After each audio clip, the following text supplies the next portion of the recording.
This program is rated PG. It contains themes and scenes which may not be suitable for very young audiences. Parental guidance is advised. Be advised that the views and opinions of the hosts and guests do not reflect those of the station.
It is all about the environment. That's what this show is going to be all about. It's called Build Your Dreams.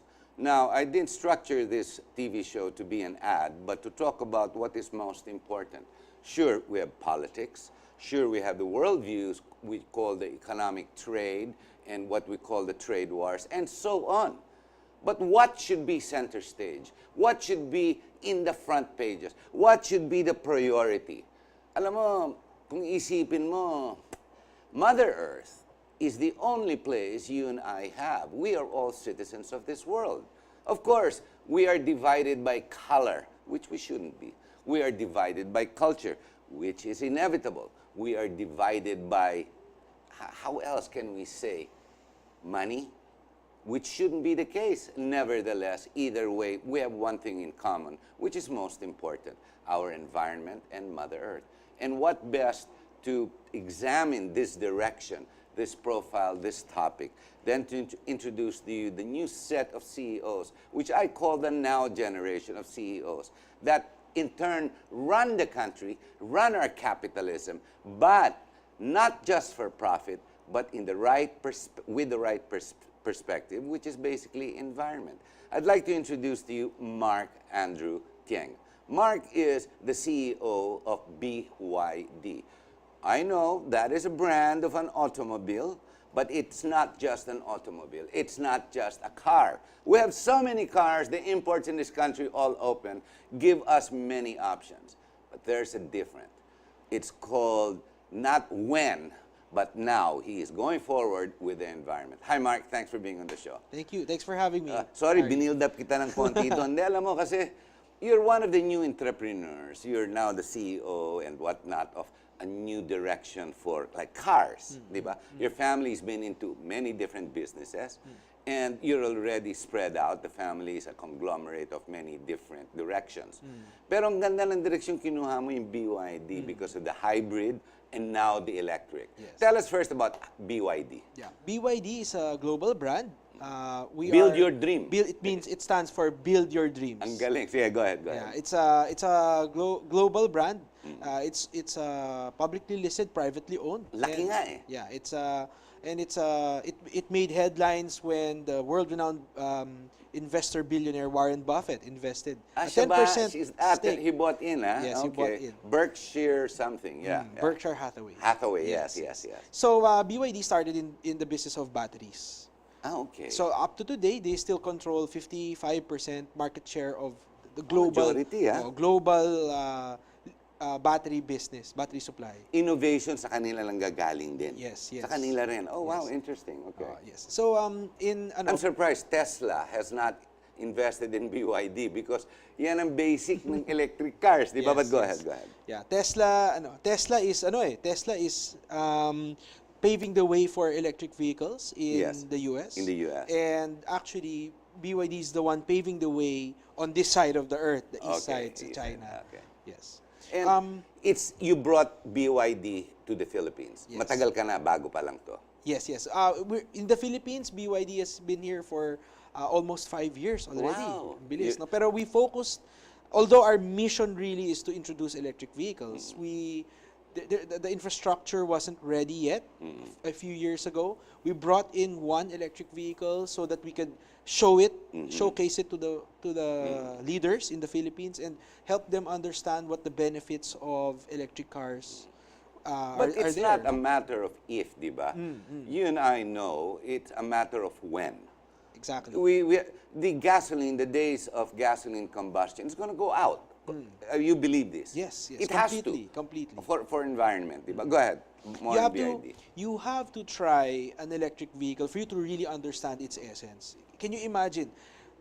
Zero noise. Oo nga eh. Diba? Galing. Walang ingay. Hindi na kaya ng Mercedes at BMW na sumasara ang pinto para mawala ang sound. Ito talagang walang sound. tunog. No Yeah, sound. and then zero vibrations. So also zero vibration. if you're in the car, literally if you're in the car, there's no vibrations eh. There's no motor running eh. So siyempre naka-aircon ka, pero there's no vibration. So actually hindi ka napapagod sa loob ng vehicle. I see. So it reduces fatigue for driving. Yes. Ang galing ano. Sige. So zero noise, zero emissions, zero vibrations, instant power. Instant. Tapos syempre not to mention yung benefits niya na for the environment. Imagine you're stuck in traffic walang pollution. Can you imagine a traffic or a city environment where all the cars are electric? So literally, you can put down your window. Oo nga, Diba? Kasi walang init, Walang ingay. walang ingay. And it's gonna be, it's on a class of its own when you drive an electric car. Iba talaga. Okay, before we go forward with BID in that direction, Mark, have you always been an environmentalist? But ito panasukan mo. I know you read about it. We Yes. all do. But alam mo, here, I know a lot of people who read about it, talk about it, even here on TV, di ba? Environment. Anong ginawa mo na? What have you done? Di ba? You actually leapt forward. Naglakas loob ka in this direction. Yes. Why? Have you always been an environmentalist? Actually, I've always been a car enthusiast. I know, yeah, you're so right. sobrang, I really, parang, I'm a big fan of the technology. I'm a big fan of the industry. So, I'm also someone who parang, I'm a little bit frustrated about our environment, our situation. Parang yeah. nobody cares, di ba? Parang gonna go down EDSA. I mean, really. Go ahead. Yeah. So there's this opportunity that parang one of the things I really like, and then mayroon pa akong ability to help the environment. So why not? Natural mix. And we also believe that when we are able to persuade more and more people to go electric, it's better for everybody. Diba? It's better for everybody, and it's better for the whole country. How long do you think before our legislators will start to require, like the LTO, oy, tama na yung pollution? Well, we started with the jeepneys. It's proving to be difficult, but they're beginning to stop these 50, 60, 70-year-old engines, di ba? Exactly. That are dilapidated and rolling coffins. Worse, they're used for public utility. Now, when do you think our market, the Filipino, will mature? Feeling mo, forecast. I think it has to start now. I think, Good. and I think we have to follow the global trend. I think it will become more and more parang more and more open with the whole market in 2 or 3 years time, because I think information now moves much faster than years ago. Especially So, with this generation. so for now. example, in Germany, they already banned the sale of diesel cars. I know. Is it 20 next year? Next no? year, yes. Starting January, bawal na ang diesel. Yes, and they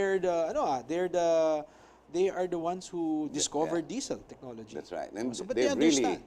they've really improved the diesel compared to the diesel 6-8 years ago. Yes, yes. Ibang klase na. But But they know the pollution eh. the pollution. Actually, diesel cars emit particles that are 2.5 particle matter size. That's actually very harmful to us people. breathing. Breathing it in. So that's very harmful for our bodies. You know, the ADB put up a big sign before, a digital sign along EDSA, to tell you the pollution status. I guess it got so polluted you can no longer see it. Parang ganun eh.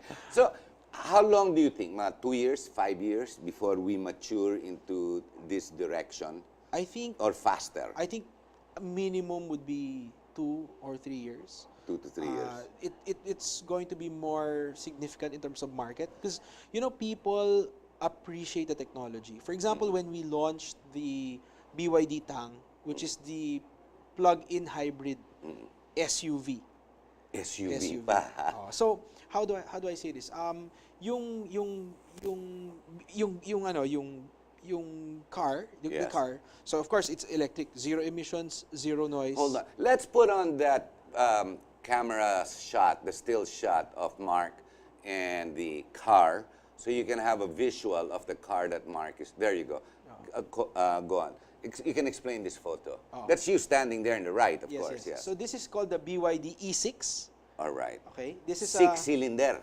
this is not A the 6 is just it's a a title size. for the It's car. a size. Oh, it's a size. So Okay. this car is a pure electric vehicle. This one, 100%. 100%. This was imported back in 2014. Wow. This 3 was the years one ago. we showed to Congress, to Senate, to key stakeholders in government, so that they understand what electric cars or the benefits of electric cars are. So the new version of this is already 400 kilometers on a single charge. Wow. So you can go up to Baguio and down without even worrying about having to recharge the yes, car. technically yes. But you know, the electric cars in the Philippines, it will work when there is infrastructure. Electric cars in this side of town will be used primarily for city driving.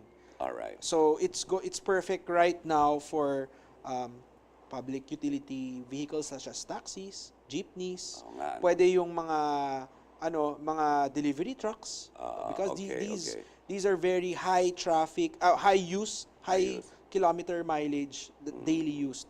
Those are vehicles that are very well fit for electric. Kasi yung gasoline consumption mo will cost you or will save you about 70%. Now, with the increase in price, maybe a little bit more pa. Even more. So yung savings mo sa gasolina will be your investment in the vehicle. Yes. In the science of the vehicle. Yes. Mark, it seems to me, ang kalaban mo dito are the big brands that are here, that are already naka-structure na. Ford, Mitsubishi, Toyota, even Hyundai, the imported cars. And then you have the big petrol stations. Yes. Diba? Ano yan? They will have to first go hybrid among themselves to offer the service of electric charging and providing petrol. And then the big guys will have no choice, the big car manufacturers, to actually offer the same. Am I right? Is that the next direction? So, us, for BYD, what we initially did is we focused our electric vehicles for fleet accounts. That's the pure electric models. But as I said, we have a hybrid model. This is called the BYD Tang. Pag hybrid, may engine pa yan. May engine pa. So the electric range is 80 kilometers. Right. So perfect for us. We are city dwellers every day when we need to go to home. When you go home, you just charge it. When you go home, you just charge it. So ang beauty about this is every day you use electric.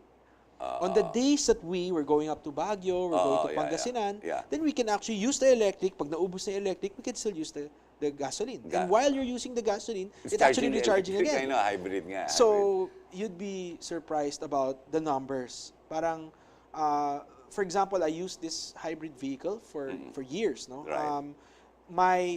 my cost, electricity, additional. I drive about 10,000 kilometers a year. Yeah. So Average that's yun, average, 10. yeah. So my electricity cost was below 2,000. When I computed it, below 2,000 pesos a month. A month, Which used to be in gasoline 10,000 yun. correct. Tapos I take gasoline once every 2 months. Kasi hybrid eh. Oh, so ngayon that I drive the pure electric car, No gasoline no even. gasoline even, di ba? So What do you suggest? Go hybrid or go straight electric? it depends. I would say if you're a private owner for your own use, Yeah. I would recommend you today a hybrid. Kasi no hassle. It's like a Swiss knife. You can get all the benefits of electric car with none of the drawbacks. Right. Because actually, when you drive an electric, there's what you call range anxiety. Oo nga eh. Oo nga So, na, yeah, for example, correct. you're at 50% charge. Correct. 50% can still go 200 kilometers. Wow, ang haba. Di ba? But you feel na, Delikado. Baka tumirik to. Hindi naman titirik, but parang 50%. You run out of energy. Parang I'm a little bit, parang I just feel na, bakit 50, dapat 100? Diba? So, once you get the hang of using How did you electric call it? cars, Range anxiety. Range anxiety. It's going to be a phenomenon, a Mukha future nga. phenomenon. Sige, yes. sige. That's interesting. No, so the hybrid is what you're selling both. Yes. You're having both here, but you suggest for the starter, mag-hybrid ka muna. Yes. Hanggang mag-electric ka 100%. Yes. I think the electrics will be ready when there is more infrastructure charging networks around the city. So that's where we partner with gas stations, malls, convenience stores. Are they open to it? Are the malls, the gas Yes, stations? very much. Are they opening already hindi na closed mind? Yes. Don't you get a lobby against you by the gas stations, the petrols, like, Petron and Shell and Caltex? Hindi ba? I think all of them are smart enough to understand the global trend. Diba? It's a global trend. It's that not what they think or feel. To hell with that. It's ganitong really a direction trend. and the Yes. demand's gonna change. Yes. But your electric, it's going around, hindi lang NCR, I mean, I guess with 400 Ks, you can go all the way, 700 ang papuntang, Luwag, for example. yes. So, hybrid yun. But today, if I took an electric car hanggang Lawag, I'd have to stop overnight somewhere. Yes. But when you plug, regular electricity lang ba yan? Yes.